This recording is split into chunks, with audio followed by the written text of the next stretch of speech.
take the smile that I've given you and pass that smile on. Eventually that smile will come back and we'll all be smiling, I hope.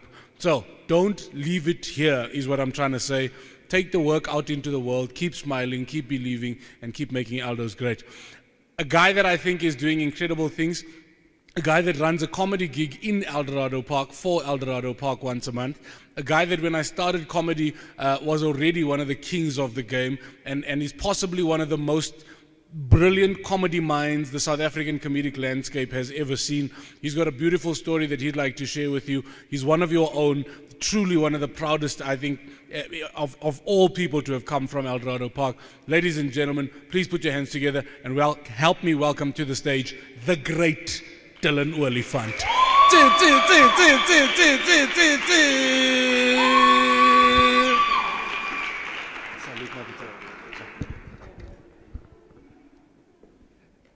Hello.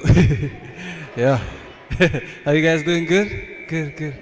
My name is Dillan Oliphant. I am a stand-up comedian from Eldorado Park, but ever since the money, I moved to Klipspruit West. Doing it big. My mom calls me award-winning comedian. That's what she calls me. I'm like, oh ma, you're so honest. And so, and that's so I'm here to share my journey through comedy, well, through life. I grew up in Eldorado Park. I was born at Barra. No, not Barra. That's where I wanted to go. So I stayed in Extension 6 for a few years in my life, and then we moved to Klipspruit West, right? So I tell you about my childhood. I was a very quiet child. I still am a very quiet person. I know I do comedy and I make people laugh, and people think, oh, when I get off stage, they're gonna talk to me all the time and I'm gonna talk a lot, but I'm not a talker. I don't even like eye contact. Eye contact is not my thing, right? So I went to Domain Primary. Anybody here? When it was still a primary school. I'm old. Anybody here went to Domain Primary? You went to CL Magari. Oh, you went with a name change. So you went to CL Magari. I went to Domain Primary just after, and I went to school there. I was a very quiet child, and I had some things in my life. There's 3 things that changed my life. So I went to Domain. My father was a teacher at Domain, actually, Mr. Oliphant. I don't know if CL Magari knows that guy. Yeah. So my father was a teacher at that school, and I went through school. I was quiet. I didn't talk a lot, and I got bullied in primary school. But luckily, my father was the teacher at the school, so I just and that time corporal punishment was still allowed, so I just let my father in, who's this guy, and then he would just give him a little bit of love, right? And then I went to high school, and high school didn't get any easier for me. High school didn't get any easier for me. I hated high school. I promise you. I didn't like the school itself. I liked the work. English was my favorite subject. I used to love English, and I hated maths. Mathematics was my hatred. And at the time I had to choose my subjects for grade 10. For grade 10 I had to choose my subjects. So I chose mathematics because I knew that was going to make my father happy, and you know, it didn't make me happy. So I went that whole year doing maths. I passed it, 33%, and so, where the scholars? You still in school, bro? What are you going to be? A mechanical engineer. A chemical engineer. Hey, that sounds like a drug dealer. Hey, a chemical engineer. That's what they call them now. I'm like. But that's exactly what I say. When you choose a thing, you choose, like you're going to choose what's your name, bro? Excuse me? John. Ah, that's a very church name, right? I loved you in Days of Our Lives. So I'm John. I'm like. So when you choose your thing, when you choose that thing, you hunt it down. That's the thing that you chose. You do not let anything distract you from the road. You choose your thing. First you have to choose what you don't want.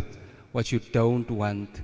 You don't want to be a singer, so don't go enter idols, right? Right? Don't go enter idols. You don't want to be this. You don't want to be that. Do not let anybody force you into being that. Because I know as a young person, peer pressure is a big thing. It's a big, big thing. Even as an adult, even me as an adult, I suffer from peer pressure. I see some of my fellow comics do well, then I'm like, yo, why can't I be on that TV show? I'm funny too. But then I realized to myself that is not what I want to be. I don't want to be at a morning show. I want to do stand-up comedy around the world. That is not what I want to do. I want to be a stand-up comedian. That has always been the dream. That has always been the goal. So I don't let anything else distract me from the road, right? So I'm like, okay, maybe that job is good. It's good. Well done to that guy for being on TV and going to New York, and well done to him. But that is not my dream. And when people stop me in the street, they're like, they always ask me, yeah, Dillan, when are we going to see you in New York? I'm like, guys, first listen to my dream. Listen to what I want to be. I did not say I want a TV show. I did not say that I know exactly what I don't want and what I do want. And what I do want is to be a stand-up comedian. A stand-up comedian that makes everyone laugh and hopefully bring a message across, make everyone happy. And that's the first point I would like to make, right? So that's the one thing that you have to do. You have to know what you don't want. You definitely have to know what you don't want. And then I went to college after school, because once again, my father thought it would be good for me to go to college, right? And I went to study some journalism for the year, right? And I told my father, like in the first 2 months, hey, that place is not for me. Then my father was like, nah, you must just go through that. I'm like, hey, Rosebank College is not for me. It's not even in Rosebank, right? That's my problem with the place. It's not even in Rosebank. And then my father said, no. Then I thought, okay, let me try this thing. Let me try this thing. So I went to college. And I did not like journalism. I like information. I love reading. Reading is a very important part of my life. I love reading. I love books. And I was like, nah, it's not for me. I went away. We went to Europe for 2 months, I think it was. I went to Europe for 2 months. And I decided right there and then that stand-up comedy is the thing that I wanted to do, right? So here's the other thing I had to do. So I came home after those 2 months. It was time to go back to college. And I was like, yo, I'm going to tell my father, hey, I want to drop out of college to go tell jokes on stage to strangers. That's my dream. Then I thought, I don't know if I can do that. I am not strong enough right now. So I went the whole year pretending I went to college. I went the whole year pretending I went to college, and I really didn't go. I just went to the movies. So so I went that whole year, and then the end of the year, I was like, now I'm gonna go tell my father, hey, I'm gonna make myself strong now. Everything. I read the Bible. Everything is fine, right? Everything is okay now. I'm going now. This is the thing. I'm ready now. I'm ready to tell my father the truth. So I go into the room. My father's laying there on the bed, and I go, Dad, I have to tell you something. I haven't been going to college. I've been going to watch Transporter.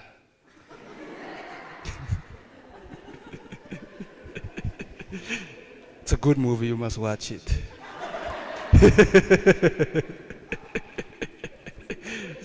So I went to him and I told him, Daddy, hey, the way things are standing now, I'm sorry, this is not my thing. And that's when you need to speak it. You need to speak your goals. And my first thing my father said to me was, what are you going to do with your life now? And I was like, stand-up comedy? And then I just saw a slow tear run down my father's cheek. And I could tell that this is not what my parents want for me. But then I felt a sense of relief because I said it out, I spoke it. Finally, I could say it to someone because I haven't been saying it to anyone. And I was a quiet boy, so like, I mean, come on, this is the guy that doesn't talk at school, that doesn't talk at home, he doesn't talk at all. Now suddenly wants to be a stand-up comedian. I mean, come on, this guy, how does he know jokes? He doesn't even talk. He can't even talk, right? So then I spoke it out. And that's what you need to do with your life. You need to speak life. You need to say it. You need to say it.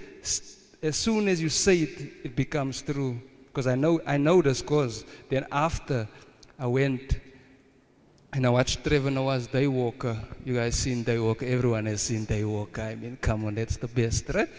So I went to watch Daywalker live at the Lyric Theatre. Right? My mom bought me a ticket. She bought me a ticket alone because it was my dream alone. It wasn't her dream. I know she wasn't too impressed because all her friends came to the house after I admitted I want to be a stand-up comedian. All of them said, "We're praying for you." That's how I knew she wasn't impressed. Right? So I went to watch Trevor Noah at the Lyric Theatre alone. I was like, hey, at least she bought me a ticket. She's there, but she's not there. She bought me a ticket and I watched Trevor Noah. And there was an opening act before Trevor Noah, a guy by the name of Garrett Woods, another stand-up comedian from Durban. Right? And I watched him and I was like, yo, that's blazing. I wish I could be that opening act. I'm going to be an opening act for this guy one day. This is Trevor Noah. I'm going to be that guy. Then I found myself 3 years later on that same stage, opening for that same guy.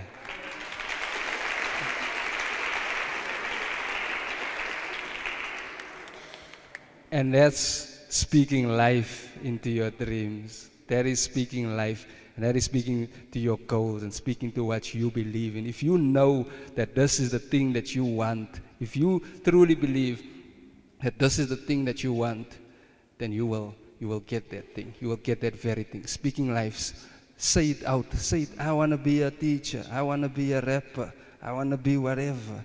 You know, I want to be whatever. That is the thing. And now I'm 8 years into my career. 8 years. I am. Yeah. Thank you. Thank you.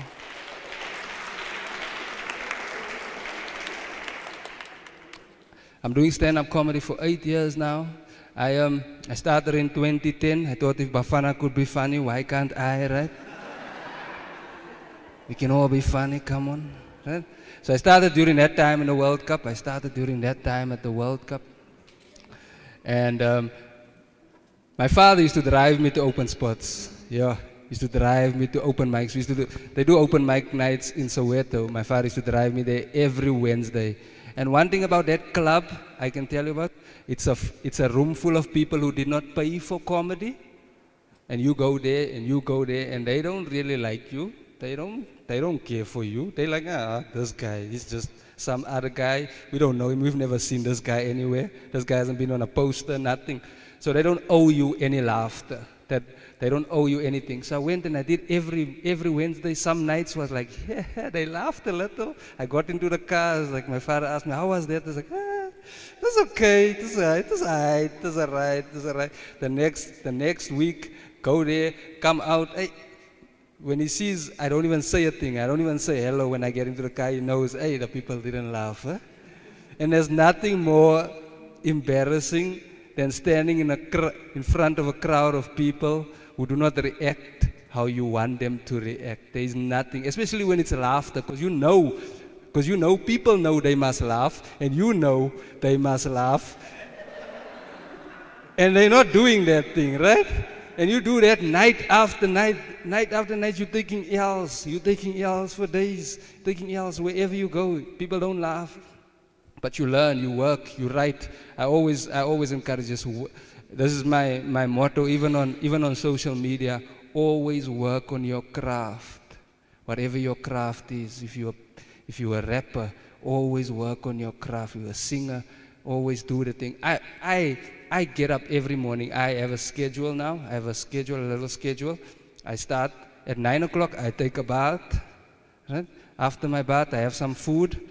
Then I'm on my laptop. I'm writing jokes. That's what I do. I write jokes. I write jokes the whole day, good ones, bad ones. I write for at least 3 hours. 3 hours of my day I spend writing jokes. And then I go every single night, unless there's no gig. Even if I'm not getting paid, I am getting on stage. I am getting on stage. That is my thing. Comedy is my thing. It is my goal.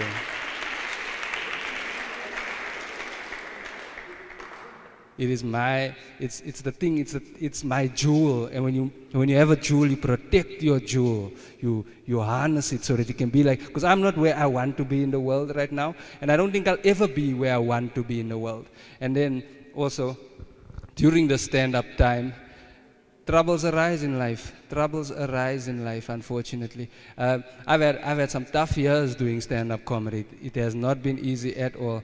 I remember 2013, I was doing stand-up. I had just opened for Trevor the year before it in 2012 for a show called That's Racist. And I thought, hey, me and Trevor, we're rolling now. Hi, he's my guy. This is my guy. Hey, Trevor likes me. I'm in with the right guys right now. Then 2013, he asked me to be his opening act in Cape Town. I was like, yo, I've never been to Cape Town. I've never performed in Cape Town before. I've never performed there before. I'm like, yo, I can't wait. A whole month of performing with Trevor Noah in Cape Town by the sea. Hey, I'm like, yeah, yo, I'm excited. I'm happy. I'm like, yeah, this is the thing. Me and Trevor, this is my homie. The day before we had to go to Cape Town, the manager, who was my friend, calls me and says that Trevor decided he's going to take another opening act and not me, right? And I'm like, yo, how can this guy do this now? I thought we were friends. What happened, Trevor? This is not cool. And I went home. I remember I was sitting in church when I got that message. I was sitting in church. I was like, yeah. I am going home now. And I went home and I cried. Yo, my heart was so broken. I couldn't believe that something so precious can break my heart. Something that I love, something that I've been working on for that time being, for those 3 years, I've been working on, can break my heart like that, right? And then, that same year, I lost an uncle to cancer, right? And that was hard. That was very difficult. And that same year, 2013 was not a good year. But luckily 2014 came because it was a World Cup. No? So we were all excited for the World Cup. So 2013 was not a good year. That same year, my long-term girlfriend left me. And I was like, yo, what more? What? Hey, I love that girl. I used to love her, right? Not anymore. Not anymore. They're not all good for you. So, and I was like, yo, maybe I should just go get a job. Maybe I must just go get maybe call center is my thing. Maybe I must record all calls for quality control purposes. Maybe that's my thing. Maybe that's my thing, right? And then I realized that you have, because my favorite rapper is a rapper by the name of Kanye West, right? That's my favorite artist of all time. I love Kanye West. I am a Kanye West groupie. That is my thing, right? And Kanye West, he spent the whole of his summer, that's 3 months, every day making 6 beats a day. And then when people go, but Kanye West is so arrogant, he's so like this, then I'm like, that guy put in the work, right? That guy put in the work to be where he needs to be. That guy did not have this easy. Because I realized that people have parts, we all have parts, and it's difficult. It's difficult. Like I said, we need to learn a thing called empathy. Empathy is one of my goals in life. Learning empathy has helped me see life way differently. I see people protesting in the street, and I'm like, and I don't go, like I used to go, yeah, these people are lazy, they don't want to go find jobs, what's wrong with them? But then empathy taught me that jobs are not easy to find. You can't just find a job anywhere you want. You can't just become whatever. You can't just... So empathizing with your fellow man, being patient, being kind, that is one of the things I've learned from Toy Story. Right? No, because I take all my lessons. You have to take all your lessons. You have to take all your lessons. You have to take all your lessons from the things you take in. You have to take in the things. So if you're listening to music that is not inspiring or it doesn't teach you anything, then you must get something else. Get something else you like. You need to take in. You need to watch movies that actually. You need to watch documentaries. Need to listen to music that is good. Documentaries. Read books. Do all of those things, right? We need to take in. You must take in whatever. You must take in the things. So if you're watching negative things, then you're gonna, because you become what you watch. You become what you read. You become everything. Whatever you take in, you become that. So you need to take in all the good things and leave the negative things at sunset, right? Leave all of it. We'll go to Tantis after this, and we leave all the negative things there at Tantis, right? So yeah. That's been my stories, ladies and gentlemen. Thank you very much. My name is Dillan Oliphant. Ladies and gentlemen, Daryl Pitt.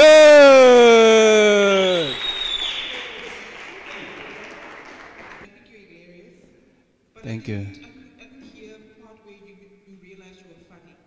I know what you were clarifying what you don't want, and then you went overseas and then you realized it's comedy, but when did you realize I cracked myself up? I always thought I am funny, but I guess I realized I'm funny when I did my first open spot. I did my first open spot at Parker's Comedy Club in Monte Casino. If anybody here has a dream of stand-up comedy, that's one of the rooms that I suggest you call out, and they will hook you up with an open spot. So I did my first open spot, and I had to do 5 minutes, because that's how you start out, you do 5 minutes. But I ended up only doing 3 minutes because of the nerves, right? So I got stuck right at the 3rd minute, and I could see everyone staring at me, what's next, what's next? But during those 3 minutes, the audience laughed, and I was like, I yelled on to those 3 minutes. After that, I was like, those 3 minutes are mine. I yelled on. When I went and I did bad gigs, those 3 minutes, you couldn't touch me in 4 ways for those 3 minutes. Those 3 minutes I did in 4 ways was amazing. Those 3 minutes kept me going. That was the moment I thought that I've got this thing. So I kept those 3 minutes forever.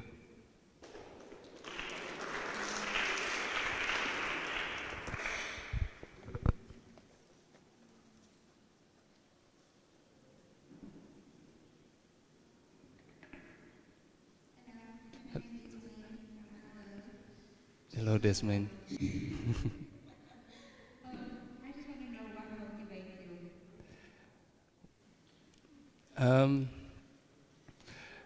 What motivates me? A lot of things motivate me. Like I said, I listen to a lot of music. Music is one of my. I listen to a lot of movies. I listen to a lot of music. I read a lot of books. Books is important, guys. Yeah, reading is a good thing. Reading is. What do I read? I read biographies that's my thing. I love Steve Jobs. Steve Jobs is one of my heroes. I love Kanye West. I've read Rio Ferdinand because I'm a Man United supporter, because that's my thing, right? So I read a lot of biographies, and I read a lot of books on race relations. I believe race relations in this country is a problem. It's a problem amongst us. It will always be a problem until we get the land back. So until we get that equality, I will always see color. I believe I see color. I'm not like a lot of people who say they don't see color.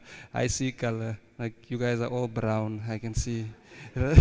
I see color, and I understand that our country has a sensitive history, a history that we're still trying to get over, or a history we're still trying to rebuild from. So I do So I do read, that's my motivation, books and all those things. Even in my comedy, you'll see I speak about these things. I speak about race and all those things. I've grown ever since. I know most of the guys have only ever seen me on Nationwide. You guys seen Nationwide, right? Some of you guys. Trevor Noah's Nationwide. Yeah, that's the thing. That's the thing that people kind of know me from. I've grown ever since that show. So I make sure I take a lot of information, because jokes require information. You can't just make up a joke out of thin air. So I take the information and I use that information and I make jokes and I make points that people like, points that people don't like, mostly the white people. So I take my motivation from everything, movies, everything.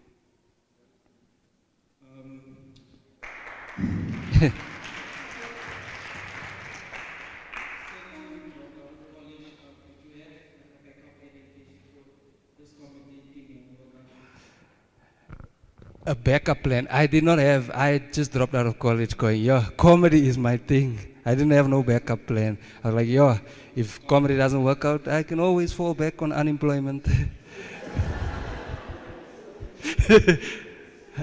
Go Sasa.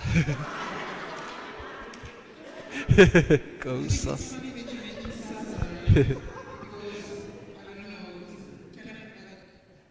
How do you set your minimum and your maximum as a funny comedian, you know, as a comedian? Because I mean, everybody just wants to laugh and think you're a funny guy, but when you say 15 minutes is 30,000 rand, are they still laughing then? No, they don't laugh at prices. People don't laugh at prices. People only want to bring prices down. That's all I've ever found. But you must know your worth, most like Jason said. You must know your price. If you have a price called 15,000, don't. My price isn't 15,000. That's a bit much. My price is 50,000. I'm like. So yeah, you must know your price. Know your worth. Good afternoon, guys. Oh, yeah. Earlier when you spoke, you just mentioned how your father was pressing you to study, which is a good thing. But like to many of the young people who are here who are still at school, how would you advise them to speak out to their parents? Because at times you have parents who want to love their dreams with their kids. I know it's a specific situation like this girl was brilliant at physics. And her mother pushed her like this direction. She got into college, not like one of the most esteemed universities and so forth, but she only did 2 years. Not because she wasn't capable, but it wasn't something that she wanted to do. So how would you advise these young people to have that with their parents? Look, it's way different for all of us with our parents. Some of our relationships with our parents are much easier than other people. Some people have very difficult situations where they have to tell their parents. But what I did with my father is I just sat him down. Well, I went into his room and I went to tell him right after he did his evening prayers, right? So maybe you must sit your mom down when she comes from church and tell her, hey, I know you want me to be a plumber, but it's a weird dream, Mom, but I don't want to be a plumber. I want to be a scientist. It's very difficult telling your parents, but like I say, until you speak it, it's only a dream. In fact, just speaking it is putting it out there. So you have to just hope that your parents will understand or be rebellious.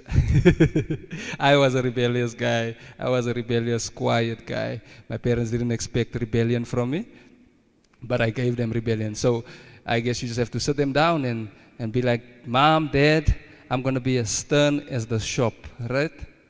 And I want to be a stand-up comedian. That's my goal.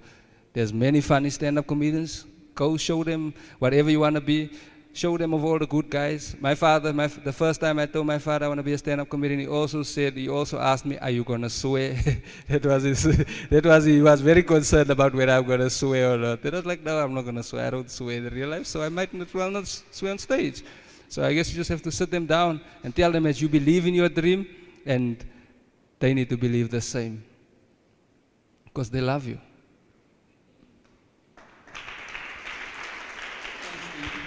Thank you. Any other question, guys?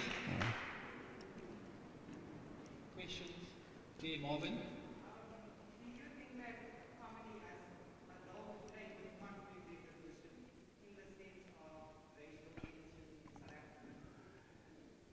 Do I think comedy has a role? I think comedy is a lovely medium to bring over issues, to bring forth issues that in a funny way, but also bring a message through it. So I do think that comedy on the whole, think of all the best stand-up comedians in the world. They've always touched on social issues. Chris Rock, Dave Chappelle, Trevor Noah, they've all touched on social issues.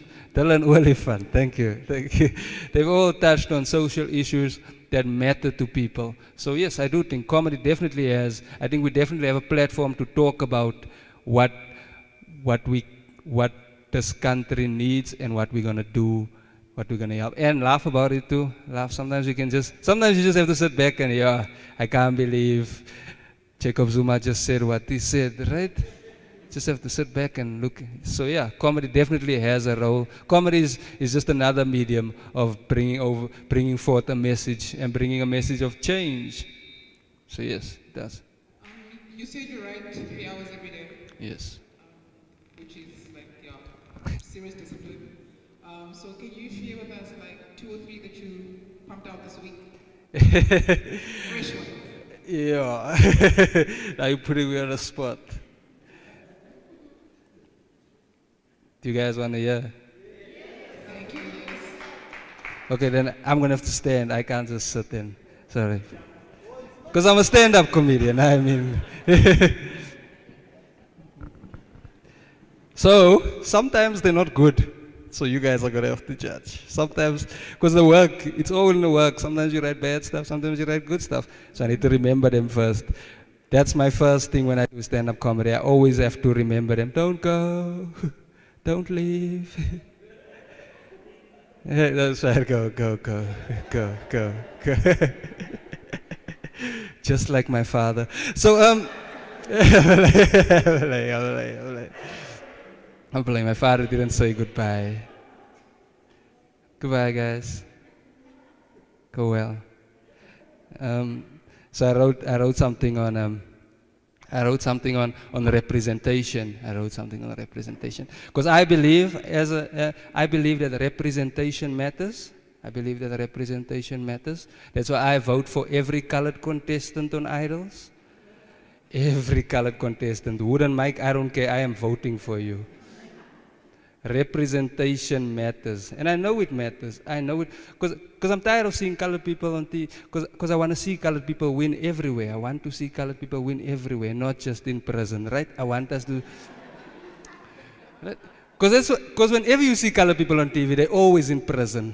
Always. They even get us, even in Sea of the Land, they build a prison for us.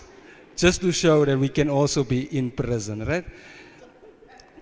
So that's why if SABC had a choice, they would have made Wade van Niekerk run straight to Sun City, right? He'd be doing his interview at post confinement, right? He'd be doing his interview there. But I do believe that representation matters. It matters. Because the other day, I was on my way to a gig and I had a book in my hand, right? I had a book in my hand on my way to my gig, and a guy stopped me in the street. He was like, away, brah.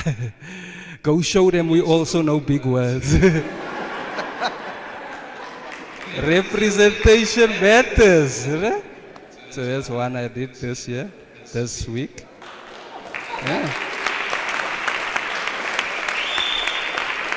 Is that enough? That's enough, right? That's enough. Huh? That was one. You want more than one? Yeah, so I'm trying to think of my other ones that I wrote. I don't remember the other ones I wrote. Oh yeah, I've been feeling really sad lately. Been feeling really sad. I call it sadness because I can't afford depression. Depression is expensive. Depression comes with medical aid. And all I've got is a funeral plan. All I've got is a promise from Desmond Dube. Huh? And it's hard for me to admit, because where I'm from, where we from, men, we don't talk about depression. We don't talk about depression. We do not. Like if VW made depression, maybe then we'll talk about it. Huh? I'll be like, brah, sorry, I haven't spoken to you in 4 months. I've got depression. You'll be like, 9. Is it 1.8? Oh, 1.9. I'm like, nah, brah, it's GTI. You'll be like, yo. That's that last number depression. You need to get it serviced. You're like, how come I didn't see? I was like, hey, sorry, brah, they stole my badge. I told my mom I'm depressed, and she said, Dylan, you just need to clean your stomach. Because our mothers think cleaning our stomach is a cure to everything, huh? Think cleaning our stomach is a cure to everything. Ma, I've got cancer, when last you clean your stomach? Who needs chemotherapy when you've got castor oil? And I found the link to my depression. I found the link. It's loneliness. It's loneliness. I've been feeling really alone. I realized the other day when I got robbed. The robber was like, hey, Wena, give me everything. So I gave him a hug. I gave him vulnerability. Yeah, that's it, guys. That's it.